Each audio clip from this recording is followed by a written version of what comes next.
Assalamu alaikum wa rahmatullahi wa barakatuh. Бүгінгі біздің сабақ ма'рифа жана накира. Видеоны, сабақты баштардан алдын лайк басып қойыңыз. Бисмилlah деп баштайбыз. Ма'рифа деген бұл белгілі сөз, накира деген белгісіз сөз. Эми ошол белгилүү сөздөрдүн бизде эмне 6 түрү бар экен. Ошол 6 түрүн биз кыскача алып өтөлү.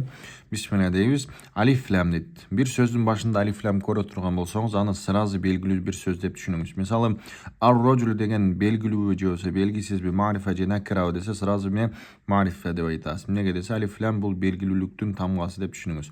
Бир сөздүн башында алиф лам көрдүңүз, бул белгилүү сөз экен деп түшүнөбүз. Алиф лам, мисалы, аль-муаллим, ар-раджул, аль-китаб, мисалы бул жерде мисалдар келди.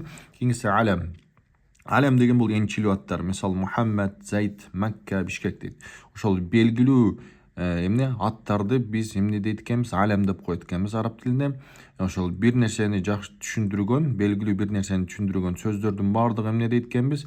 Ма'рифа болуп эсептелинет. Мухаммад десе Мухаммад, Зайд десе бир адамдын аты, Макка десе мисалы Саудияда шаардын аты, Бишкек десе эмне Кыргызстандын борбору. Мудмарат дейт. Мудмарат деген бул эмне десе бул алмашма аттар деп коет. Кыргызчасы мудмарат деген бул эмне десе ата точ деп аталат. Алар ушул төмөнкүлөр хума, то есть хуа, хума, хум, хия, хума, хунна.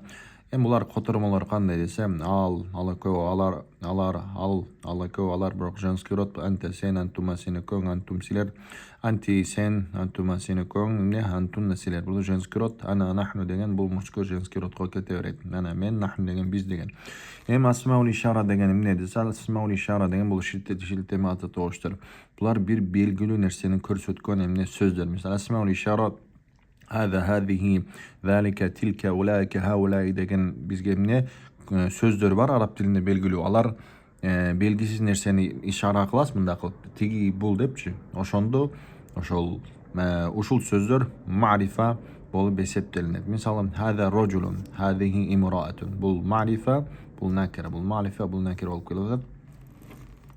Üçüncüsü ne dese, то есть beşincisi ne dese bizde asmaul mavsula. Asmaul mavsula деген bu arap dilinde bul söz türkümü kırgız tilinde жок болгондуктан шарттуу түрдө эмне деп атайбыз десе, байлантма атооч деп которобуз. Же болбосо ошол мурдагы сүйлөмдү кийинки сүйлөм менен байлай турган эмне байлоочтор деп которсок болот. Мисалы бул жерде аллази бул мужской род, аллати бул женский род келген. Жаа ар-раджулу аллази раайтаху дейт. Жаа ар-раджулу киши келди. Ол кантип которулат десе, жанагы сен көргөн киши деп которулат да. Могу өчүрүп окуган болсоңуз жаа ар-раджул эркек келди дейт. Раайтаху сен аны көрдүң деген да. Бирок ошол эмне экөөнү кошуп туруп экөөнү байлап салат. Мисалы жаа ар-раджулу аллази раайтаху жанагы сен көргөн киши келди деп которулат да. Жаат ал-имраату аллати раайтаха сен жанагы сен көргөн аял келди деп эмне которулат. То есть асмаул мавсула аллази, аллати, аллазина, аллати, аллавати деген сөздөрдүн баардыгы эмне экен белгилүү болуп эсептелинет экен. Эми мудоф ила ситтатин, мудоф ила ма'рифатин дейт. Ошол мудоф деген бир белгисиз сөздү бир белгилүү нерсеге таандык кылуу деп айтканбыз. То есть бир нерсени бир нерсеге таандык кылуу дегенбиз.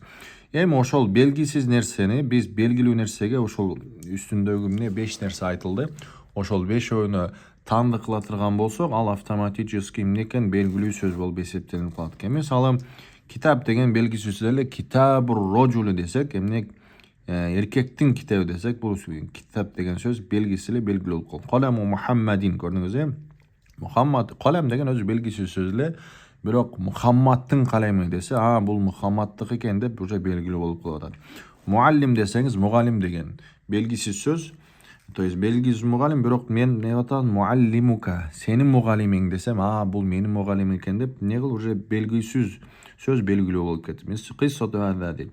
Бул окуя деген көрдүңүз окуя дегенде мисалы любой эле окуя болуп калышы мүмкүн эле, биз кыссату хада десек бул окуя деп эмне белгилүү болуп кетти.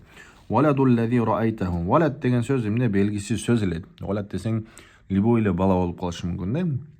Бала деген, бирок валадул лази деп атат. Жанагы сен көргөн бала деп атпайбы? Көрдүңүз белгисиз сөз. Буларга таандык кылындагы анан эмне белгилүү болуп кетти. Накира деген бул эмне десе, накира деген могул жерде жазылып турат. Накира деген белгисиз nerseni bildirgen söz. Bir söz belgisiz nerseni bildirip atsa al avtomatik nakir olup kalat eкен. Jogorуда aytılgandan başkasının bari nakir bolat. Uşul bir söz gördüңүz, карасаңыз, монау 6 nerseni tapkan жоксуз. То есть sözdün başında siz ne aliflam жок экен карасаңыз, алам жок экен, мудмарат, асмаул ишара, асмаул маусул, анан мудаф ила, ма'рифа, ушул эрежелердин бирөөсү дагы ошол сөздү таба албаса, аны сиз мересиз, бул сразу эле буну эмне накира деп айтасыз. Мисалы муаллим десе, муаллим деген мугаллим дейт, имраатун деген аял деген, рожул деген эркек деген. Китабу имраатин дейт, эмне аялдын китеби. Бирок бул жерде кайсыл аял жөнүндө кетип аткан жок. Себеби имраатин деген бул белгисиз сөз.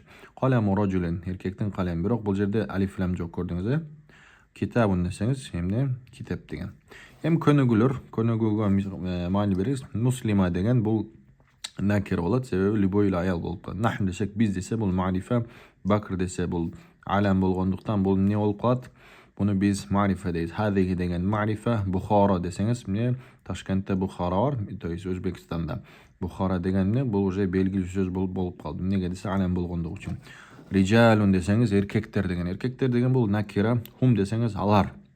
Хум, көрдүңүз, бул эмне мудмарат болуп атат, бул ма'рифа болот. Аллати деген асмаул маусула, бул ма'рифа болот. Бинтул имраати, алиф лам көрдүңүз сөндө, көрдүңүз, мынага бул таандык кылымдагы эмне белгилүү аялдын кызы деп болуп калды. Значит, бул бинт деген сөз ма'рифа болуп калды. Ошо менен ма'рифа накира сабагы бүттү. Аллаху а'ламу бис-саваб.